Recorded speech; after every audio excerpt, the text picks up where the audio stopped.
Hey, everyone, today's video is a little different.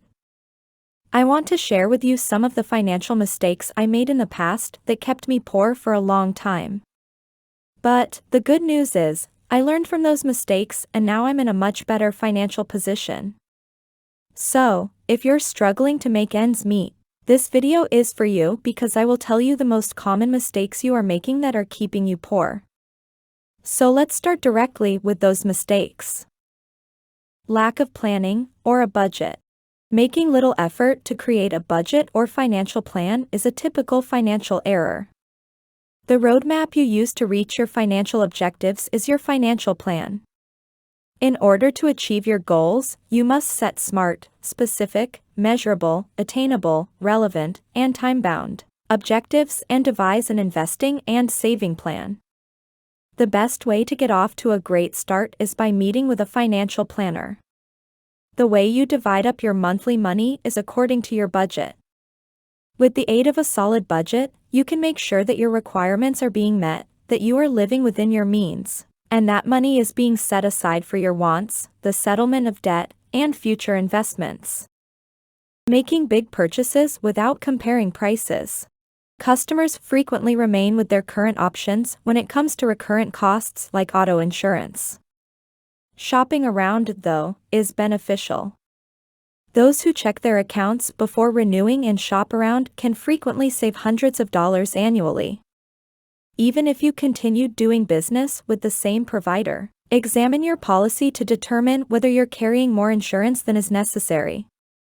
Before moving on to the video, I would request you to press the like button and also the subscribe button.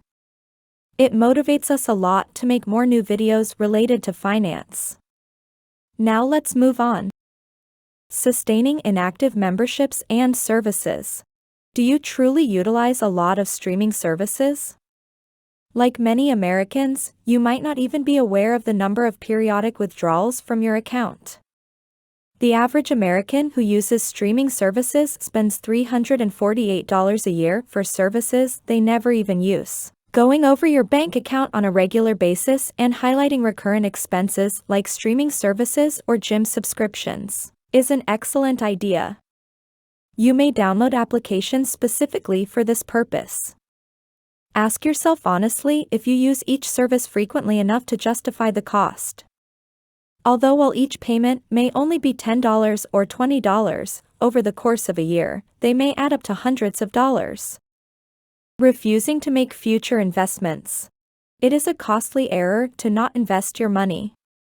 A wise investing plan that utilizes your 401k as well as tax-advantaged programs like an individual retirement account is the greatest approach to achieve long-term financial objectives.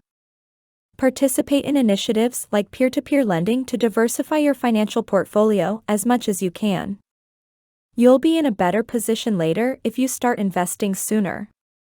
Implementing an investing plan that satisfies your long-term financial objectives, however, is never too late. Your goals and timescale may be used to design a plan that balances risk and reward. This approach can then be implemented. Excessive use of credit cards. Credit card debt accumulation is one of the most typical financial pitfalls, especially for people who are just starting out in adulthood. An effective tool for establishing your credit history is a credit card, but a high credit limit may tempt you to spend beyond your means. The fact that the minimum payment often just covers interest is something that many individuals are unaware of. While many people have debt from college loans or auto loans, financial stress is often increased by piling credit card debt on top of other debt. You may reap numerous advantages from using credit cards responsibly, but you should be careful not to overextend yourself. It's still possible to get out of debt if you currently have a significant credit card bill. If you want to reduce such balances, think about using a personal loan or a credit card with a low interest rate on balance transfers. Finally, in order to raise your credit score, locate a card that you can use for regular purchases and that has a good rewards program and a fair interest rate. A new vehicle purchase. You shouldn't get a new automobile just because you can afford the payment. The value of cars depreciates over time since they are depreciating assets. In the first year of ownership, a new automobile loses 20 to 30% of its value. A used car is typically a better deal than a new car since depreciation slows down during the first year or two. With low mileage and an average age of 2 to 3 years, several manufacturers provide certified pre-owned cars. These plans often involve a thorough refurbishment of the car as well as a manufacturer guarantee. You receive all the benefits of a new automobile at a much better price, and all you give up is the harmful material off-gassing that causes the new car scent. Allowing your credit report to go unchecked. Even if you use credit responsibly, it's crucial to routinely check your credit reports to make sure you're genuinely accountable for all the items shown. Identity theft is a crime that is on the rise, and it's also possible for a creditor or credit agency to make a mistake that damages your credit. Each of the 3 credit agencies must provide you with a free credit report once a year. You may obtain one by visiting annualcreditreport.com. Any errors you find can be contested, and the credit bureau will look into each one. I appreciate you viewing. I sincerely hope that this video about blunders that keep you in poverty was useful. Please like and share this video with your friends if you find the information in it helpful. To see more videos like this one in the future, make sure to subscribe to my channel.